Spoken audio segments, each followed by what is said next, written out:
asking that we take a look at essentially rejecting the four proposals as they've been submitted. In rejecting Lafayette International Academy, it's not to deny its value. It's to say we need a more pragmatic approach for addressing good things that it has. I'm saying let's delay a year. Let's institute the new leadership that we have, but let's let that group, new leadership, new planning team, consult with other experts such as the Internationals Network, Buffalo State, which has expressed new interest in that school, and take a look at all the programs that we have talked about or we have put together for our L's. That would be the Newcomers Academy, bilingual secondary program, STAR. They should all be part of that. But because of the breadth of these programs, I don't see that being ready to go in 15, 16. I think 16, 17 is more realistic. East High Community School proposal, I think the leadership and the planning team have guided us in the right direction. We have other issues in this district. Namely, we don't have an articulated alternative education program for our students. We have a program right now for the students who are, in a sense, having the most difficulty adapting to school. There are a lot of other kids who don't fit well in the regular school environment because they have to support their families, because they might be raising families of their own, because they're overaged and undercredited. We don't have a defined program.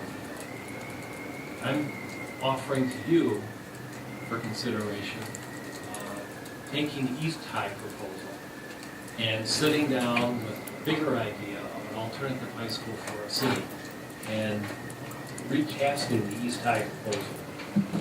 We would need future leadership, and that's a specialty. We may have those people in the district right now, but we need somebody to lead that effort that has a good sense of what will be appropriate.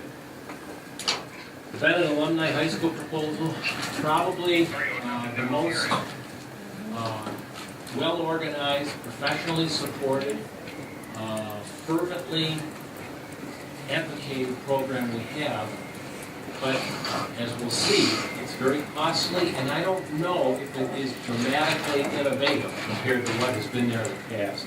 I'm suggesting that by putting middle early college in that building, we may have the opportunity to preserve a legacy, a college aspiration, but also utilize a program that's partly designed to deliver just what we want. The MLK Legacy School, again, I kind of suggested in this that that could be the location for annexing visual performing arts. The target implementation is 16, 17. The modern Socratic method proposal, I would suggest that we set that aside, reject it, only because it was never offered to us as more than a way of organizing instruction and of providing professional development for teachers. It was not a plan to operate a school, per se. And I think the people that put that forward will be the first ones to indicate it. I think we should benefit from it, but I don't know that it is the next MLK. Health Sciences, request for space, the charter school. I think at this point, we still have no indication whatsoever that their charter will be amended to allow them to do anything below 9 through 12. So as a practical matter, I don't see them being able, at this point, maybe with charter applications beginning in February for new charters, I don't see that the state necessarily moves this along. Tapestry, I don't think at Bennett necessarily makes sense. The addition of students was minimal, and the issue of what happens to the students at Bennett with respect to Tapestry is unresolved. But if we were to move middle early college into that building, I think we would have the opportunity again to do something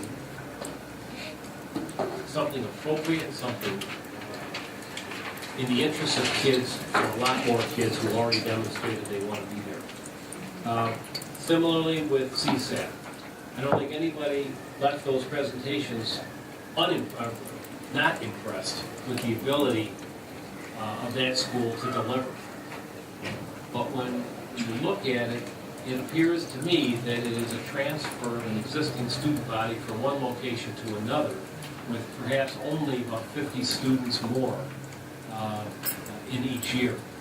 I think if CSAT decides that they want to pursue this, that we then take a look at the inventory of buildings in our district and determine where we think would be an ideal setting for them. To that end, reissue the request for space for charter schools beginning in 16-17 and seek those greater assurances. Now, the 13th, anticipate adding seats. City Honors has steadily added seats every year. They can't fit anybody else in that building. But there are other schools that could expand if we wanted to annex them. And I cite only as an example, Hutch Tech. I think we have an interested principal in that building who turns away at least a couple hundred students every year. It could well set up and operate an annex in Bennett, co-locating with Middle Early College if that was the case, or in some other location. And then 14, continued planning and implementation of Emerson's third hospitality annex to be located 15-16 at 28, but the future home will be the result of construction and leasing. That's my thinking to this point.